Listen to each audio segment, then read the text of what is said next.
Hello दोस्तों, welcome to my channel study live with Raunak. कैसे हैं आप सब? मैं उम्मीद करती हूँ आप सब स्वस्थ मस्त और ज़बरदस्त होंगे। चलिए शुरुआत करेंगे आज के अपने SSC GD top 35 GK GS के क्वेश्चन आंसर की। ये जो सीरीज़ हम चला रहे हैं आज उसका 9वां दिन है। बाकी की जो 8 क्लास हैं वो हमने अपने चैनल पे अपलोड कर दी हैं। अब वहाँ से जाके जीके जीएस के 35 डेली हम कराते हैं, वो क्वेश्चंस आप देख सकते हैं। सभी क्वेश्चंस जो हैं वो बहुत ही इंपॉर्टेंट है और प्रीवियस ईयर आए हुए हैं और कुछ क्वेश्चन जो है वो न्यू हैं। तो चलिए शुरुआत करेंगे ज़्यादा वक्त बिना गवाए। तो आज का पहला क्वेश्चन है, भारत का वह कौन सा बंदरगाह है जिसे मुक्त व्यापार क्षेत्र कहा जाता है? पारदीप, तूतीकोरिन, कांडला या कोच्चि? तो आपका राइट आंसर है ऑप्शन नंबर सी, कांडला। ठीक है। भारत का जो कांडला बंदरगाह है उसे मुक्त व्यापार क्षेत्र कहा जाता है। कहाँ पर ये पड़ता है? तो आपको बता दें, भारत के गुजरात राज्य के कच्छ जिले में पड़ता है ये कांडला बंदरगाह। ध्यान रखिएगा कहाँ पे, गुजरात के कच्छ जिले में। और इसका नाम बदलकर कांडला से अब कर दिया गया है दीनदयाल बंदरगाह। ठीक है, अब इसे कांडला नाम से नहीं जाना जाता है, अब किस नाम से जाना जाता है? दीनदयाल बंदरगाह। अगर आपसे ये क्वेश्चन पूछा जाता है कि कांडला बंदरगाह का नाम बदल के क्या कर दिया गया है, तो दीनदयाल बंदरगाह कर दिया गया है। ठीक है, चलिए आगे बढ़ेंगे, अगला क्वेश्चन लेंगे। नेक्स्ट क्वेश्चन है आपका, भारत में पुनर्जागरण आंदोलन का अग्रणी दूत कौन थे? केशव चंद्र सेन, राजा राम मोहन राय, ईश्वरचंद विद्यासागर या स्वामी विवेकानंद? तो आपका राइट आंसर है, भारत में पुनर्जागरण आंदोलन के जनक या अग्रणी दूत के रूप में माना जाता है। ऑप्शन नंबर बी आपका यहाँ पर राइट है, राजा राम मोहन राय। ठीक है, भारत में पुनर्जागरण के आंदोलन के जो जनक हैं वो राजा राम मोहन राय को जाना जाता है 18वीं और 19वीं शताब्दी में। ठीक है, कब से कब तक? 18वीं और 19वीं शताब्दी में भारत में किए गए उल्लेखनीय परिवर्तनों के कारण आधुनिक भारतीय पुनर्जागरण का जनक इन्हें कहा जाता है। 18वीं और 19वीं शताब्दी में किए गए उल्लेखनीय परिवर्तनों के कारण राजा राम मोहन राय को पुनर्जागरण आंदोलन का जनक या अग्रणी दूत माना जाता है। इनसे एक क्वेश्चन और पूछा जाता है, ध्यान रखिएगा, ब्रह्म समाज की स्थापना। ठीक है, ब्रह्म समाज की स्थापना किसने की थी? तो ये राजा राम मोहन राय के द्वारा पूछ लिया था। ये दोनों क्वेश्चन इनसे इंपॉर्टेंट है। चलिए आगे बढ़ेंगे, अगला क्वेश्चन लेंगे। अगला क्वेश्चन है, किस आंदोलन को लोकप्रिय बनाने हेतु बच्चों में वानर सेना तथा लड़कियों ने मंजरी सेना का गठन किया था? ऑप्शन है आपके, असहयोग आंदोलन, ठीक है, असहयोग आंदोलन, खिलाफत आंदोलन, सविनय अवज्ञा आंदोलन या साइमन कमीशन के विरोध में? तो आपका राइट आंसर है यहाँ पर ऑप्शन नंबर सी, सविनय अवज्ञा आंदोलन। वानर सेना और मंजरी सेना का जो संबंध है वो है सविनय अवज्ञा आंदोलन से है। सविनय अवज्ञा आंदोलन में बच्चों को लेकर वानर सेना तथा बालिकाओं को लेकर मंजरी सेना का गठन किया गया था। कब? 1940 में, जब सविनय अवज्ञा आंदोलन चलाया गया था उस टाइम। ठीक है, चलिए आगे बढ़ेंगे, अगला क्वेश्चन लेंगे। और अगला क्वेश्चन है आपका, भारत की मुद्रा प्रणाली के प्रबंधन के अधिकार किसे है? संसद, राष्ट्रपति, केंद्र सरकार या रिजर्व बैंक ऑफ इंडिया? तो आपका राइट आंसर है यहाँ पर, भारत में जो मुद्रा प्रणाली के प्रबंधन का कार्य है वो रिजर्व बैंक ऑफ इंडिया के पास है। ऑप्शन नंबर डी आपका राइट है। ठीक है, भारत की जो मुद्रा प्रणाली का प्रबंधन का अधिकार है किसके पास है? रिजर्व बैंक इंडिया यानी आरबीआई के पास है। ठीक है, आरबीआई के बारे में कुछ जानेंगे। आरबीआई की स्थापना जो है वो हुई थी, आपको बता दें, स्थापना आरबीआई की जरूर भूल जाती है, तो 1 अप्रैल, ध्यान रखिएगा, 1 अप्रैल 1935 को आरबीआई की स्थापना की गई थी। ठीक है, रिजर्व बैंक ऑफ इंडिया की स्थापना कब की गई थी? 1 अप्रैल 1935 में भारतीय रिजर्व बैंक अधिनियम 1934 के प्रावधानों के अनुसार की गई थी। और रिजर्व बैंक का केंद्रीय कार्यालय जो है वो कोलकाता में स्थापित किया गया था। लेकिन बाद में स्थायी रूप से इसका जो कार्यालय मुख्यालय की बात करें तो मुंबई में स्थापित कर दिया गया था 1937 में। ठीक है, चलिए आगे बढ़ेंगे, अगला क्वेश्चन लेंगे। अगला क्वेश्चन है आपका, कर्नाटक युद्ध किनके मध्य लड़ा गया था? अंग्रेज और फ्रांसीसी, अंग्रेज और डच, अंग्रेज और मराठा, या हैदर अली और अंग्रेज? तो आपका राइट आंसर हो जाएगा कर्नाटक युद्ध जो था वो इंग्लैंड और फ्रांस यानी अंग्रेज और फ्रांसीसी सेना के मध्य लड़ा गया था। ऑप्शन नंबर ए आपका यहाँ पर राइट है। किसके मध्य? अंग्रेज और भारत में जो कर्नाटक युद्ध हुआ था वो अंग्रेज और फ्रांसीसी सेना के बीच लड़ा गया था और अपना वर्चस्व बनाने के लिए दोनों में लड़ाई हुई थी। ब्रिटेन और फ्रांस ने 4 बार युद्ध किया है और युद्ध का केंद्र कर्नाटक के भूभाग रहे हैं, इसलिए इसे कर्नाटक का युद्ध बोला जाता है। ठीक है, बता दें आपको इसमें 3 युद्ध है। कर्नाटक के युद्ध के नाम से 3 युद्ध लड़े गए हैं। पहला युद्ध हुआ था 1746 से लेके 1748 में। ठीक है, कब से कब तक? 1746 ईस्वी से लेके 1748 ईस्वी तक। द्वितीय युद्ध हुआ था आपका 1749 से 1754 के बीच। वहीं आपको बता दें आपका जो तीसरा युद्ध हुआ था वो हुआ था 1756 से लेके 1763 के मध्य। तीन कर्नाटक युद्ध लड़े गए थे 18वीं सदी के मध्य में। चलिए आगे बढ़ेंगे, अगला क्वेश्चन लेंगे। चैनल पे नए हैं और अभी तक चैनल को सब्सक्राइब नहीं किया है तो आपसे रिक्वेस्ट है छोटी सी कि चैनल को सब्सक्राइब कर लीजिए और बेल आइकन को दबा दीजिए। नेक्स्ट क्वेश्चन है, केंद्र एवं राज्य संबंध किस अनुसूची में है? 7वां, 8वां, 10वां या 5वां? तो आपका राइट आंसर है केंद्र और राज्य का जो संबंध है वो हमें देखने को मिलता है संविधान जो अनुसूची है हमारी और संविधान की जो अनुसूची होती है।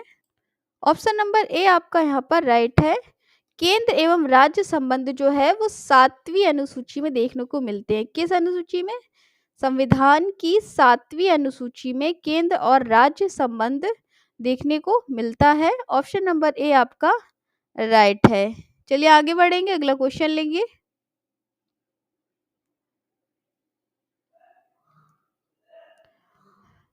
किसकी रिपोर्ट को भारतीय शिक्षा का मैग्ना कार्टा कहा जाता है? हंटर आयोग, सेटलर आयोग, ली आयोग या चार्ल्स वुड आयोग? तो आपका राइट आंसर है यहाँ पर ऑप्शन नंबर डी। एक वुड्स डिस्पैच या चार्ल्स वुड आयोग को भारतीय शिक्षा का मैग्ना कार्टा कहा जाता है। ठीक है, वुड्स भारतीय शिक्षा का मैग्ना कार्टा या भारतीय शिक्षा में अंग्रेजी शिक्षा का मैग्ना कार्टा। ठीक है, किस रिपोर्ट को शिक्षा का मैग्ना कार्टा कहा जाता है? तो वो बोला जाता है वुड्स का घोषणा पत्र या चार्ल्स वुड आयोग को। कब लागू हुआ था ये? तो आपको बता दें 1813 का जो चार्टन अधिनियम था उसमें ये लागू हुआ था। तो ऑप्शन नंबर डी आपका यहाँ पर राइट है। चार्ल्स वुड आयोग या वुड्स डिस्पैच को भारतीय शिक्षा का मैग्ना कार्टा बोला जाता है। ऑप्शन नंबर डी आपका राइट है। चलिए आगे बढ़ेंगे, अगला क्वेश्चन लेंगे।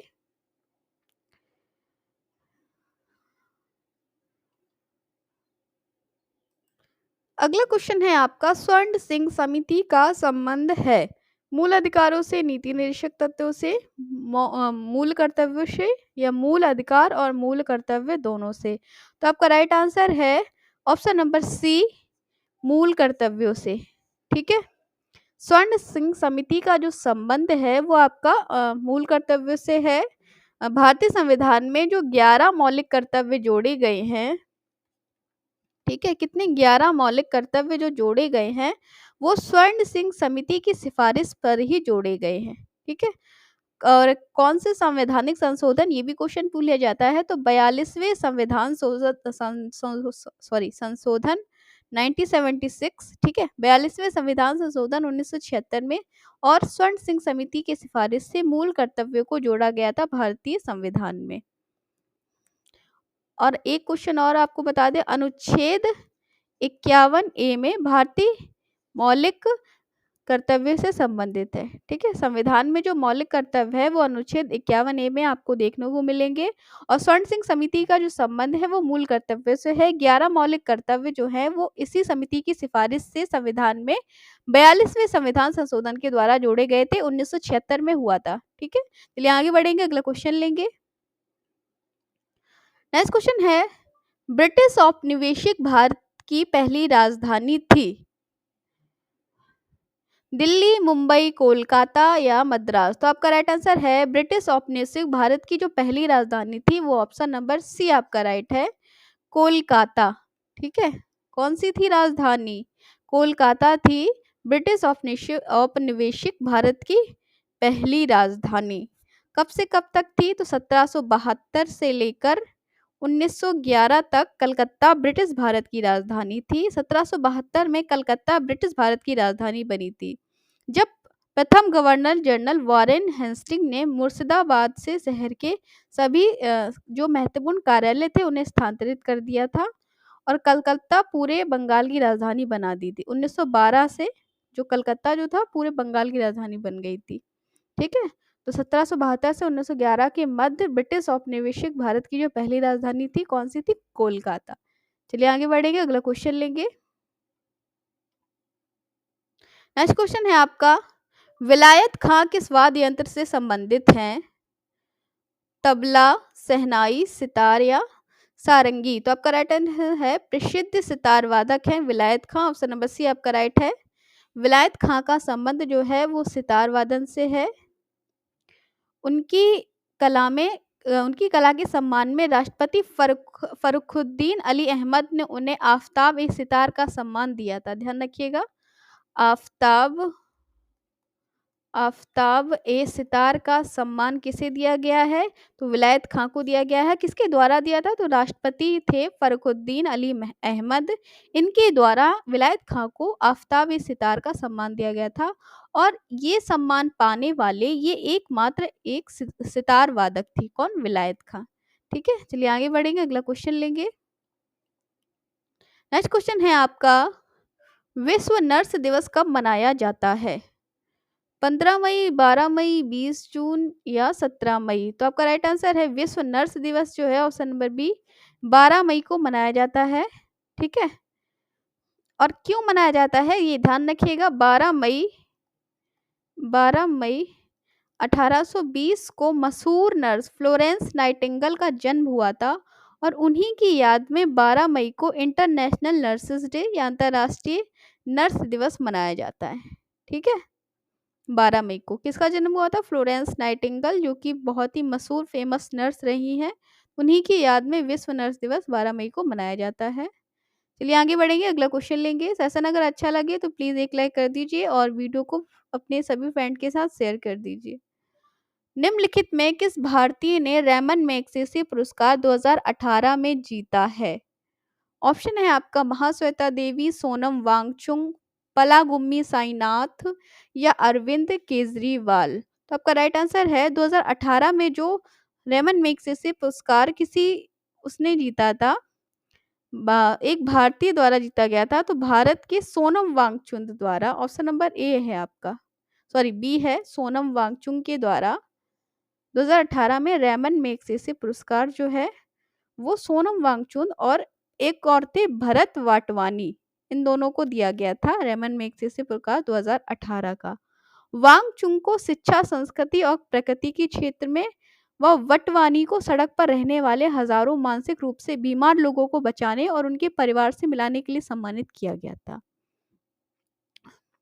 2018 में ये पुरस्कार जो थे वो 31 अगस्त को फिलीपींस के मनीला में प्रदान किए गए थे, जिसमें 2 भारतीय शामिल थे। कौन कौन से? सोनम वांगचुक थे और एक थे भरत वाटवानी। ठीक है, चलिए आगे बढ़ेंगे, अगला क्वेश्चन लेंगे। और नेक्स्ट क्वेश्चन है आपका, लोक सत्ता कहाँ का समाचार पत्र है? एमपी, यूपी, महाराष्ट्र या राजस्थान? तो आपका राइट आंसर है लोक सत्ता जो है वो मराठी भाषा का एक समाचार पत्र है। ऑप्शन नंबर सी आपका राइट है, महाराष्ट्र का समाचार पत्र है। ठीक है, कहाँ का है? लोक सत्ता मराठी भाषा का एक समाचार पत्र है, और मराठी भाषा कहाँ की होती है? महाराष्ट्र की होती है। तो ये एक महाराष्ट्र का बहुत प्रख्यात अखबार है। ऑप्शन नंबर सी आपका राइट है। चलिए आगे बढ़ेंगे, अगला क्वेश्चन लेंगे। नेक्स्ट क्वेश्चन है, रुधिर के प्लाज्मा में निम्नलिखित में किसके द्वारा एंटीबॉडी निर्मित होती है? मोनोसाइट, लिम्फोसाइट, इनोसिनोफिल या न्यूट्रोफिल? तो आपका राइट आंसर है, एंटीबॉडी का जो निर्माण है वो होता है आपका ऑप्शन नंबर बी आपका राइट है, लिम्फोसाइट।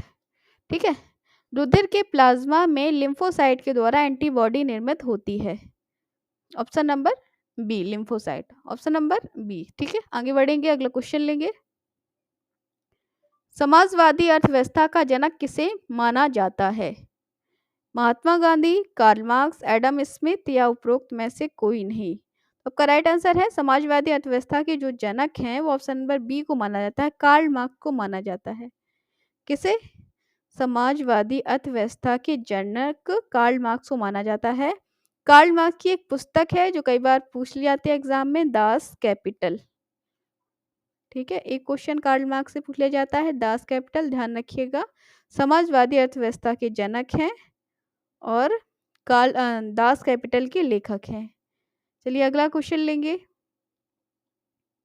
और नेक्स्ट क्वेश्चन है आपका, कोल डैम परियोजना किस राज्य में स्थित है?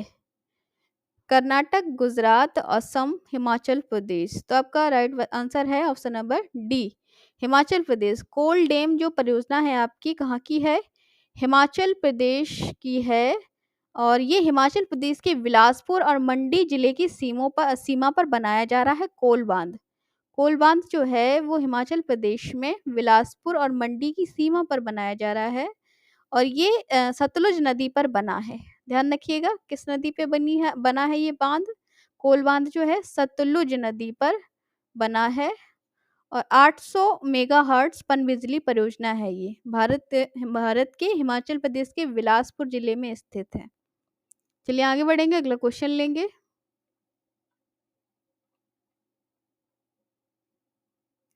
केंद्र सरकार की सौभाग्य योजना का संबंध किससे है? सभी घरों में एलपीजी की आपूर्ति, कन्या शिक्षा, विधवा पेंशन या सभी घरों में विद्युत आपूर्ति? तो केंद्र सरकार की जो सौभाग्य योजना है उसका संबंध ऑप्शन नंबर डी आपका राइट है, सभी घरों में विद्युत आपूर्ति। ठीक है, प्रत्येक घर में बिजली प्रदान करने के लिए भारत सरकार की एक परियोजना सौभाग्य योजना चलाई जा रही है, और इस परियोजना की जो घोषणा है वो सितंबर 2017 में प्रधानमंत्री नरेंद्र मोदी के द्वारा की गई थी, जिन्होंने कहा था कि दिसंबर 2018 तक विद्युतीकरण प्रक्रिया को पूरा करना है। ठीक है, विद्युत मंत्रालय से संबंधित है ये जो प्रक्रिया है। सौभाग्य योजना क्या है? इसका उद्देश्य घरों में बिजली प्रदान करना, बहुत ही आराम से सभी घरों में बिजली प्रदान करना, प्रत्येक घर तक पहुंचाना। 2017 में ये घोषणा की गई थी प्रधानमंत्री नरेंद्र मोदी के द्वारा। चलिए आगे बढ़ेंगे, अगला क्वेश्चन लेंगे। नेक्स्ट क्वेश्चन है आपका, हैली राष्ट्रीय उद्यान के नाम से किस उद्यान को जाना जाता है? संजय गांधी राष्ट्रीय उद्यान, कार्बेट राष्ट्रीय उद्यान, नंदा देवी राष्ट्रीय उद्यान या गोविंद राष्ट्रीय उद्यान? तो आपका राइट आंसर है कार्बेट राष्ट्रीय उद्यान, ऑप्शन नंबर बी राइट है। ठीक है, ये option number A B right है। कार्बेट राष्ट्रीय उद्यान का प्राचीन पुराना नाम था हैली राष्ट्रीय उद्यान। सबसे पहले ये भारत का जो है वो सर्वप्रथम पार्क है, मतलब सबसे पहला पार्क था हैली राष्ट्रीय उद्यान, जिसे कार्बेट राष्ट्रीय उद्यान के नाम से वर्तमान में क्या नाम है? जिम कार्बेट राष्ट्रीय पार्क। उत्तराखंड राज्य में इसकी स्थापना हुई थी 1936 में। भारत का सबसे पहला पार्क है। ठीक है, चलिए आगे बढ़ेंगे, अगला क्वेश्चन लेंगे।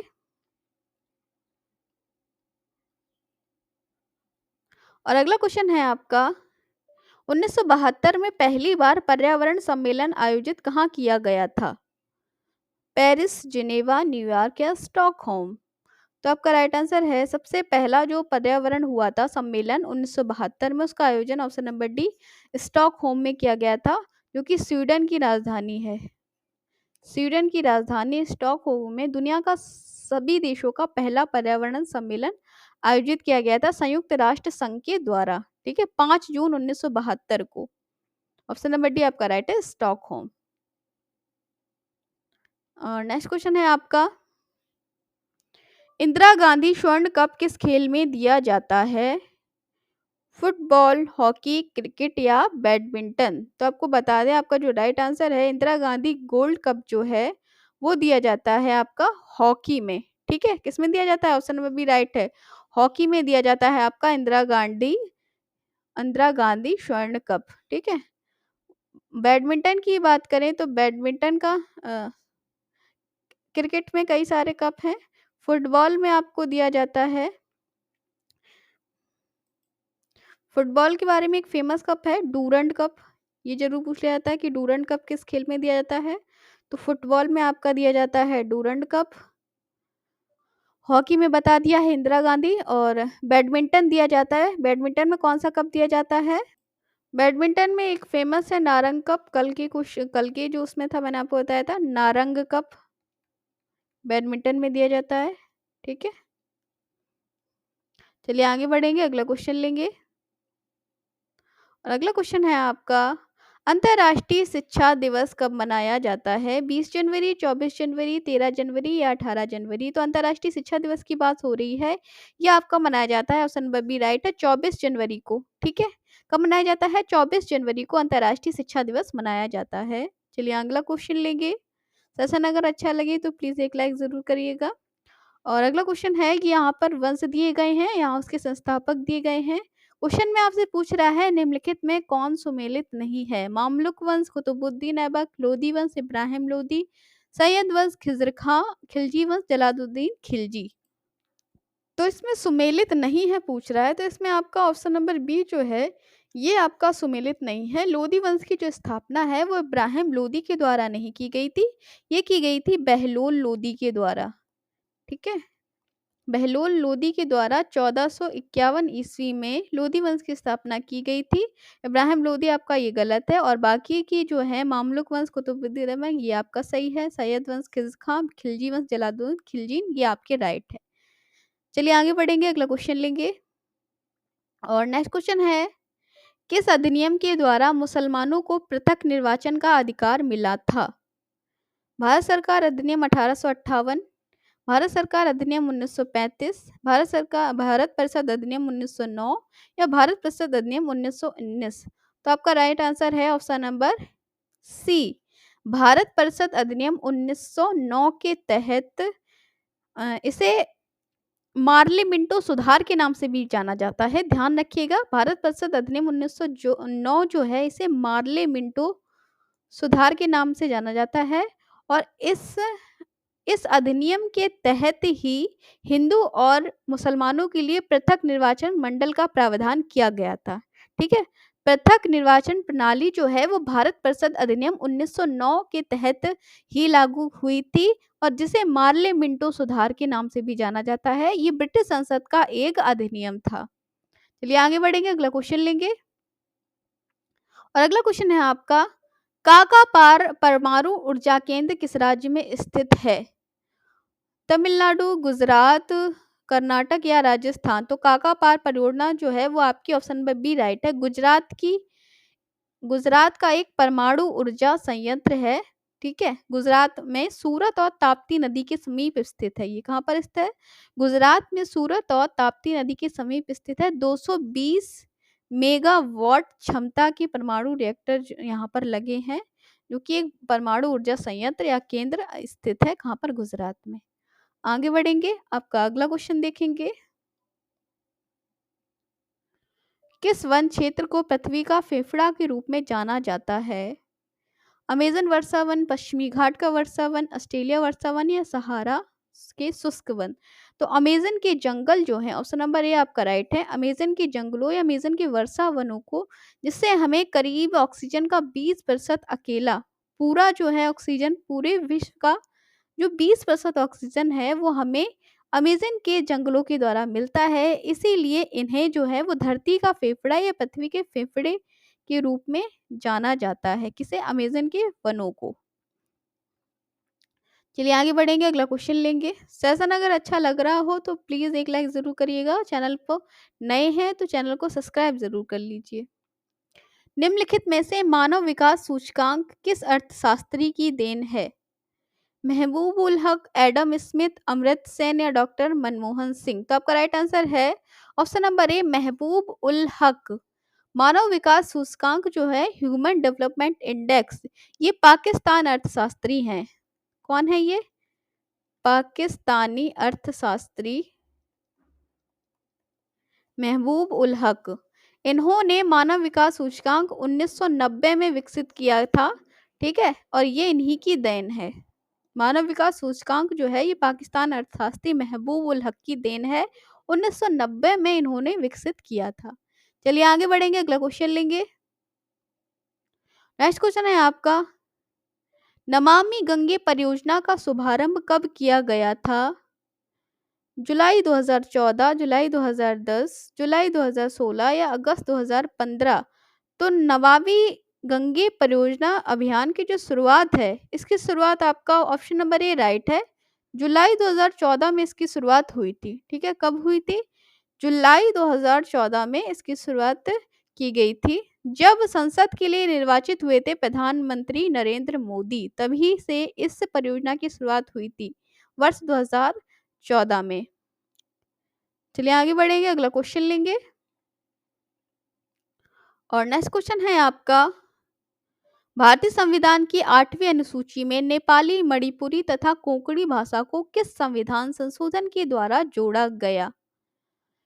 21वें, 92वें, 71वें या 73वें? तो आपका राइट आंसर है ऑप्शन नंबर सी, 71वें संविधान संशोधन। ठीक है, 71वां संविधान संशोधन अधिनियम 1992 के तहत भारतीय संविधान की 8वीं अनुसूची में नेपाली, मणिपुरी, कोंकणी भाषा को जोड़ा गया था। ठीक है, ऑप्शन नंबर सी है आपका राइट, 71वें संविधान संशोधन में। चलिए आगे बढ़ेंगे, अगला क्वेश्चन लेंगे। अगला क्वेश्चन है आपका, ये उत्सव से संबंधित है। लोसांग उत्सव भारत के किस राज्य में मनाया जाता है? केरल, कर्नाटक, मिजोरम या सिक्किम? तो लोसांग उत्सव जो है वो आपका ऑप्शन नंबर डी राइट हो जाएगा, सिक्किम। सिक्किम का प्रमुख उत्सव है लोसांग उत्सव। और ये किसके द्वारा मनाया जाता है? तो ये भूटिया जनजाति के द्वारा मनाया जाता है। किस जनजाति के द्वारा? सिक्किम की जनजाति है आपकी एक भूटिया जनजाति, उसके द्वारा मनाया जाता है। और इसे सिक्किम लोगों का नव वर्ष माना जाता है। क्या माना जाता है? सिक्किम लोगों का नव वर्ष इसे माना जाता है, लोसांग उत्सव को। और ये वहाँ की भूटिया जनजाति के द्वारा मनाया जाता है। किस जनजाति के द्वारा? भूटिया जनजाति के द्वारा। चलिए आगे बढ़ेंगे, अगला क्वेश्चन लेंगे। नेक्स्ट क्वेश्चन है, भारत में स्टैच्यू ऑफ यूनिटी की दुनिया की सबसे ऊंची प्रतिमा किसकी है? महात्मा गांधी, सरदार वल्लभ भाई पटेल, विनोबा भावे या डॉक्टर BR अम्बेडकर? तो लौह पुरुष कहे जाने वाले ऑप्शन नंबर बी आपका राइट है, सरदार वल्लभ भाई पटेल की भारत में स्टैच्यू ऑफ यूनिटी जो कि दुनिया की सबसे ऊंची प्रतिमा है, किसकी है? सरदार वल्लभ भाई पटेल की है। ऊंचाई की बात करें तो 597 फीट। कितनी ऊंचाई है? 597 फीट की ऊंचाई है, जो कि सबसे दुनिया की सबसे ऊंची है। ठीक है, सबसे ऊंचा स्टैचू है, स्टैच्यू ऑफ यूनिटी किसकी है? सरदार वल्लभ भाई पटेल की। एक 597 फीट मान लीजिए या 182 मीटर। कहाँ पर है? तो ये आपकी है कहाँ पर? गुजरात में है, गुजरात के केवड़िया के पास स्थित है, ध्यान रखिएगा। चलिए आगे बढ़ेंगे, अगला क्वेश्चन लेंगे। नेक्स्ट क्वेश्चन है आपका, नीति आयोग का अध्यक्ष कौन होता है? संसद, राष्ट्रपति, उपराष्ट्रपति या प्रधानमंत्री? तो नीति आयोग का जो अध्यक्ष होते हैं वो होते हैं ऑप्शन नंबर डी, प्रधानमंत्री, जो कि इस टाइम कौन है? नरेंद्र मोदी। नरेंद्र मोदी जो है वो नीति आयोग के अध्यक्ष हैं, और हमेशा नीति आयोग के अध्यक्ष जो है वो प्रधानमंत्री ही रहते हैं। मुख्यालय की बात करें तो नीति आयोग का जो मुख्यालय है वो नई दिल्ली में है। ठीक है, कहाँ पर है? नई दिल्ली में मुख्यालय है। अध्यक्ष कौन है? प्रधानमंत्री है। चलिए आगे बढ़ेंगे, अगला क्वेश्चन लेंगे। अगला क्वेश्चन है आपका, हर्मिट ऑफ शिमला किसे कहा जाता है? George Yule, Rabindranath Tagore, William Wedderburn या एओह्यूम। तो आपका राइट आंसर है हर्मिट और शिमला, जो हर्मिट ऑफ शिमला जो है ऑप्शन नंबर डी है एओह्यूम। एओह्यूम को हर्मिट ऑफ शिमला कहा जाता है। उनके एकांतवासी, त्यागी, अरण्यवासी और योगी स्वभाव होने के कारण एओह्यूम को हर्मिट और शिमला कहा जाता था। ठीक है, भारतीय राष्ट्रीय कांग्रेस के जनक हैं। इन्हें शिमला के हर्मिट के नाम से जाना था, हर्मिट ऑफ शिमला, किन्हें एओह्यूम। चलिए आगे बढ़ेंगे, अगला क्वेश्चन लेंगे। नेक्स्ट क्वेश्चन है आपका, दिलवाड़ा के जैन मंदिरों का निर्माण किसने करवाया था? चोलों ने, चंदेलों ने, राष्ट्रकूटों ने या सोलंकियों ने? तो आपका राइट आंसर है ऑप्शन नंबर डी। दिलवाड़ा का जो जैन मंदिर है, इनका निर्माण सोलंकियों ने करवाया था। किसने करवाया था? सोलंकियों के द्वारा दिलवाड़ा के प्रसिद्ध जैन। ऑप्शन नंबर डी आपका यहाँ पर राइट हो जाएगा। ठीक है, सोलंकियों के द्वारा दिलवाड़ा के जैन मंदिरों का निर्माण किया गया था। सोलंकी राजा थे वीरवज, वहां के मंत्री वस्तुपाल और उसके भाई तेजपाल ने करवाया था। ठीक है, चलिए आगे बढ़ेंगे, अगला क्वेश्चन लेंगे। और अगला क्वेश्चन है आपका, भारतीय रेड क्रॉस सोसाइटी की स्थापना कब हुई थी?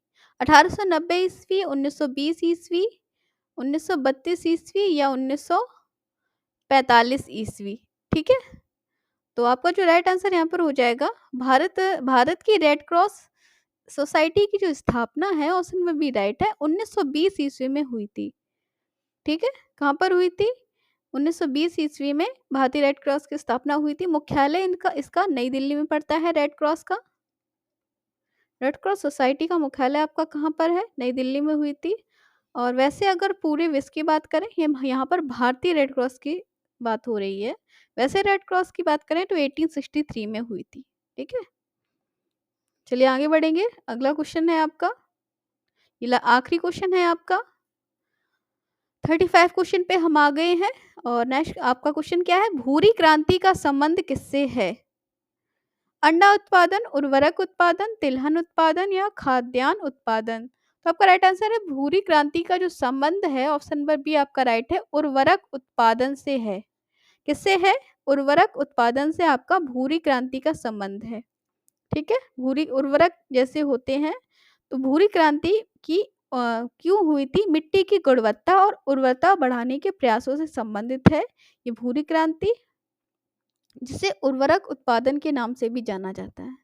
और इसे ग्रे क्रांति, ठीक है, क्या भूरी क्रांति या ग्रे क्रांति, ये एक ही चीज है, ध्यान रखिएगा, ग्रे क्रांति और भूरी क्रांति। तो ये थे आज के आपके 35 most important question GK GS के, जो कि इसमें से कुछ क्वेश्चन जो है वो प्रीवियस ईयर भी आए हुए थे और कुछ क्वेश्चन इसमें मैंने न्यू लिए हैं। तो वीडियो को पूरा देखिएगा, स्किप बिल्कुल मत कीजिएगा। आप चाहें तो इन क्वेश्चन आंसर के नोट्स बना सकते हैं और डेली आप रिवाइज कर सकते हैं एक मॉक टेस्ट की तरह। ठीक है, तो हम मिलेंगे फिर आपके साथ एक नई वीडियो के साथ। तब तक के लिए नमस्कार, take care and good bye.